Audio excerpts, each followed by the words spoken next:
travel out to Detroit here to finish up the season. It's one of the last series. Out of the Today, I'll have Spencer Turnbull on the mound, having a pretty decent season here. As for the Athletics, they will have their ace in Cole Irvin on the mound, having a fantastic season, at least with the ERA. We'll start off on the offensive side here with a 1-2 count to Austin Meadows with 2 down in the inning, and a horrible swing here would get him out of the first as Turnbull and the Tigers start off hot. Here we go to the bottom of the first, as we got Victor Reyes, the first batter for them. He'll end up popping up to the second baseman here for out number 1. Cole Irvin's been having a great year here. For the Athletics, you can see the Detroit lineup here. We didn't see many games with him. Again, records 10-10, not the greatest. Record doesn't really matter. Pitching, as you can see, he easily gets out of this in a 1-2-3.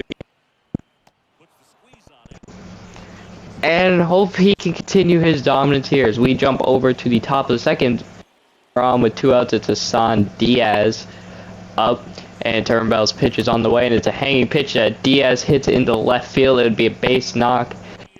Be second and third with 2 down here, as the Athletics have a great chance to get a scoring inning here, or score this inning, but it would amount to nothing as the next batter, Max Muncy, would end up just striking out on a sinker low and in. Go now to the bottom of the second, where it's Javi Baez up against Cole Irvin, and Baez rips one in the center for a base knock, and this would easily be 2, as the center fielder was playing really deep on the day, or at least with Baez. Next batter up would bring, I don't know who, Jonathan Scope in a 2-1 count. He'll line one, or drive one, or sorry, ground one, I can't talk, for a base knock, and it would be a 1-0 lead for Detroit. On at the end of the inning, we'd get out of it as Eric Haas would just pop up a amazing pitch that he probably could have hit on, but he just missed it as Bo Carlos would get the ball here, and that ended the second with only 1 run allowed. We now go to the top 4th, where it's Lawrence Butler in a 3-2 count here, and he'll ground one up the middle for a base knock, so would get us a base runner here in the top of the 4th. 3-1 is next batter to Anthony Santander, and he drives one to left center field. The left fielder going back to the wall, but he won't get there in time as that ball is out of here. Anthony Santander giving the Oakland Athletics a 2-1 lead on his 15th homer of the year. That would do it for the inning, as Hassan Diaz would rip one right to the left fielder in the next at bat. So 3.5, 4 innings in, and the A's got a 2-1 lead. Now we go to the bottom of the 4th, where it's Javi Baez again, and he would rip a base knock into left field, his second hit on the day here. So, wild throw inside, but I bring up the next batter, which was Jonathan Scope. Here, as you can see, in a 2-1 count, Scope, they said Javi's going to steal at the top, and that's exactly what Javi Baez does. He goes and swipes second now, and now with a 3-1 count. Javi Baez is there. Jonathan Scope will draw a walk, so now 2 runners on and 1 out. Cole Irvin now against Kyle Farmer with 2 outs. He gets out of the jam as he strikes out Kyle Farmer looking. Now it's still 2-1 Athletics here, as Irvin's off to a pretty good start outside of the 4 and 5 hitter for them. We now go on to the top of the 5th, where it's Hunter Bishop getting a pitch, and he lines it into left field, and that would be an easy double for the speedy Hunter Bishop here. Put 1 down, there's a runner in scoring position again. That would actually end the day for Turnbull, as he worked, I think it was 4 in a 3rd inning. 2 runs, I don't remember the strikeouts or the hit number, but you'll see it towards the end, as Cookie Carrasco will come out now of the bullpen, the veteran's former starting pitcher, now bullpen arm. His first batter would be Bo Karlik, and Karlik will rip one in the left center gap, and that would be a base knock. It would be an easy RBI double for Karlik and his speedy legs. Or he got thrown out, I guess he got thrown out. So he tried to send it to a double and he got thrown out. And then that would do it for the inning after we get the 3rd run as Swanson would just fly out here. So it's 3-1 Oakland now. We now go to the bottom of the 5th here with 2 outs, and Cole Irvin just kept dealing. though Victor Reyes was able to get on base here, try to start a little 2-out rally. He would get an easy double, but that would amount to nothing here, as the next batter would be Robbie Grossman here in a 1-2 count, and he would just dribble one over to Dansby Swanson, who throws it on the first. 5 solid innings so far for Cole Irvin. He looks to continue his dominant season here, as now we'll head over to the top of the 6th, where the leadoff man is Austin Meadows, and he drills one into right field, and that ball is gone easily on a hanging changeup. It would be Austin Meadows' 50th home run of the year off Cookie Carrasco here, going 440 feet into right field. Meadows keeps his, I guess, team MVP. He doesn't have any good stats outside of the home run and RBIs, so he's not going to win MVP, but he has a lot of them. He's up there in the league with home runs. It's now 4-0, and Soderstrom will draw one in the right center field, and this would be an easy double for the catcher, as he was thinking about going 3, but he held up. So now 2 out, 4-1 lead. There's a runner at second. It's Hassan Diaz now, who's been really good since coming over, and he drills one in the right field, and he drives in that run, making the game now 5-1, as Diaz has a RBI double here in the 6th, and that would do it for this inning here on his 8th double of the year. We go on to the bottom of the 6th, and Cole Irvin keeps his pitching day going. He gets Jonathan Scope to pop out to end the 6th inning, and he would then go over to the top, or sorry, we would go over to the top of the 7th, where Hunter Bischoff, he'll get a fly ball in the left field. Nothing spectacular except an amazing diving catch here in left field. I don't know who's playing left field on the day for them. I guess the StatCast would show us, but this is just an amazing catch here. I want to say it's Riley Green. It was Riley Green. Just an amazing play here out in left field. Nothing would happen for them there, or for us, sorry. And it would be the 7th inning here, as Cole Irvin would walk Candelario here to start off the inning. And then 3-2 count, he would proceed to walk Kyle Farmer. And that would be the end of the day for Cole Irvin, as out of the pen would be Randy Vasquez. Having a rough season, but, I mean, one of the better bullpen arms still. And he would proceed to get out of that jam, as he gets out number 3 here on a fly out to right field. No runners advanced. 6 good innings from Cole Irvin. A good 7th inning worked by Randy Vasquez. We'd go on to the 8th inning now. And Randy Vasquez continues his nice work, as he gets Javi Baez here to fly out to center, and that would be out number 2 in the 8th inning here. And then next batter would be Jonathan Scope, the 4 and 5 hitters that we have a problem with today. Scope gets called swinging on a changeup inside, and it is out number 3. We then go over to Brusdar Graterol, in the not a save situation, but he had a rough season so far, so we're just trying to get him some better time here. His first batter in a 1-1 count grounds out for out number 1.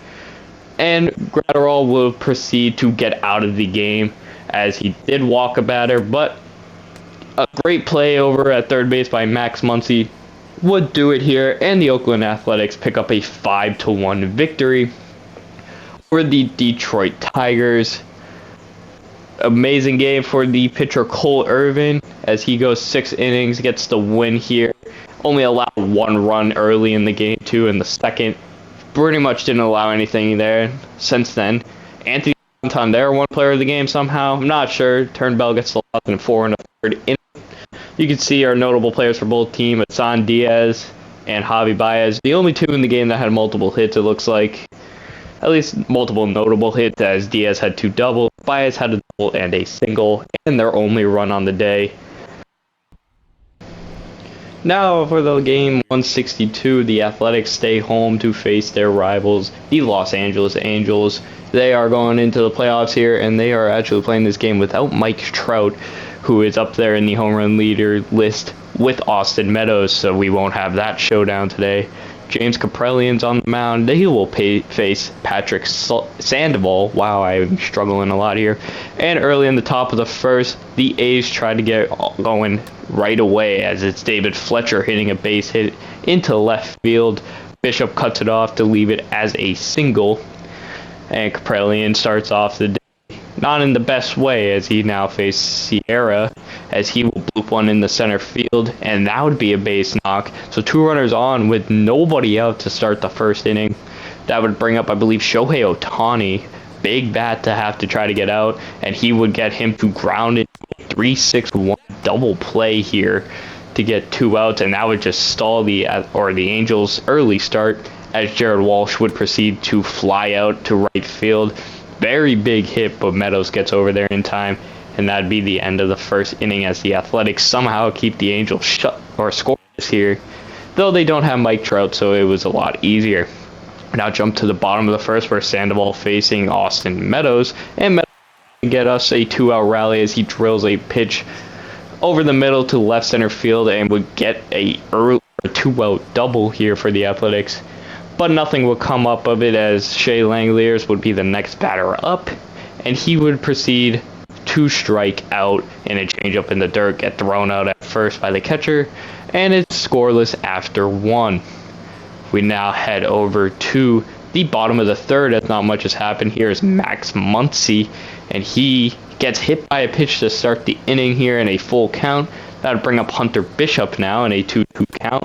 He would proceed to ground into a 3-6-1 double play, or so we thought, as the wild throw would ruin the whole double play. Nobody is out.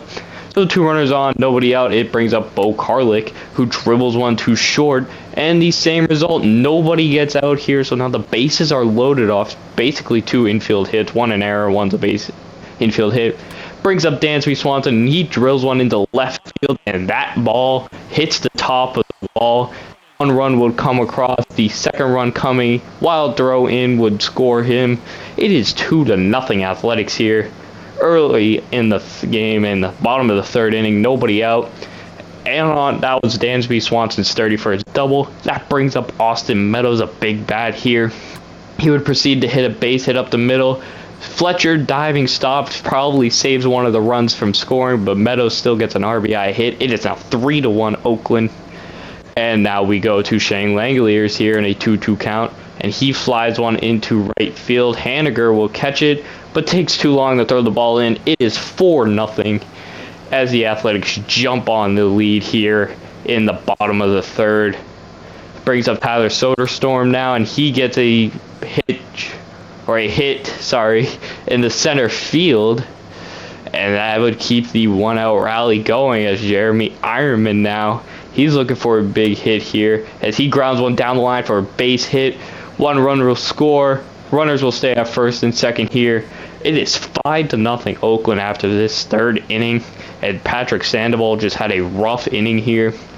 I don't know if he came out after that or what, but Ironman gets the base knock, and yet Joe Madden takes him out. And trying to think of who came in. I can't came in, but we'll see right here. Comes in, a righty comes into the game, and he works the rest of the inning, as Berea will get Max Muncy swinging at a slider away. That would finally end the third inning for the Angels.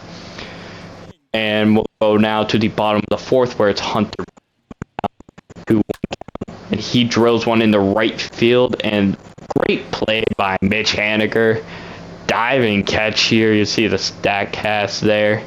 Just an amazing catch from a man that we tried to get, but he decided to go to LA. Now we go to the top of the fifth, where Kaprelian's pitching a shutout, and it continues. A ground ball to Dansby Swanson. Gets out number 1 here in the top of the fifth. We now go over to Brandon Marsh, the next batter, having a pretty decent year, and he would just strike out on a changeup in the dirt. Would bring on now Aledmus Diaz here with 2 outs, a full count, and he dribbles one back to Swanson. Makes a good play here, and it's 5 strong from Kaprelian, all shutout innings. We now go to the top of the sixth, 2 outs with Shohei up. He drills one, and it would be a base knock. 1 runner was at first. He'll go all the way to third. Shohei will get into second, as there's now 2 runners in scoring position with 2 outs here. Big chance to blow up the shutout here going from Kaprelian, but Jared Walsh would proceed to pop up in a big pitch there. Possibly could have been a 2-run game after that, but he only pops it up, and that's 6 scoreless here. for James Kaprielian. We now go to the next inning, or the bottom half of the inning, and it's Lawrence Butler hitting a ground ball up the middle for a base knock. The speedy first baseman getting there, and the next batter up would be Max. And Muncy will drive one into left field, and that ball is gone. That is the Youngian's first home run in the MLB, so congratulations to him. He hits it 414 feet in the left field and extends the lead to 7-0 for the Athletics. We now go to the top of the 7th here. Kaprielian gets himself in a little bit of an issue as one down. There's a runner at first. Brandon Marsh gets a base knock, and that would end the day for him. Gunnar Hoagland would come out here. As we're not playing for a complete game, we're already out, so it doesn't matter. We now go Max Stassi here with the bases loaded. I'm not sure what happened. I assume a walk. It was a line drive to Hunter Bishop, and he just won't get the ball in time. Doesn't get the running start. And LA gets their first run of the day. And that is now 7-1. Hoagland would get out of the inning, though, as a great play from Bo Karlik takes another run away from the Angels. Catch out in center field, and it's 7-1. We now head to the bottom half of the 7th, where Austin Meadows decides he wants to extend his home run lead as he drills one into right center field, and that ball gets over the wall, and that would be home run number 52 on the year for Austin Meadows, and that would basically end the scoring day for both teams. As you see, 2 outs in the top of the 9th. Gunnar Hoagland gets the 3-inning save. And that would do it for the season. Oakland ends the year with an 8-1 victory. Winner on the day would go to James Kaprielian. He pitches 6 1/3. Great ball game. Patrick Sandoval gets the loss, only pitching 2 1/3. Austin Meadows, player of the game, going 3 for 4 with everything but a triple. Notable players up there. Season's over. And now we'll head into the offseason as the Oakland A's try to make a playoff push next year. Guys, thank you all for watching this. Sorry for the lack of uploads. I just got a lot going on right now.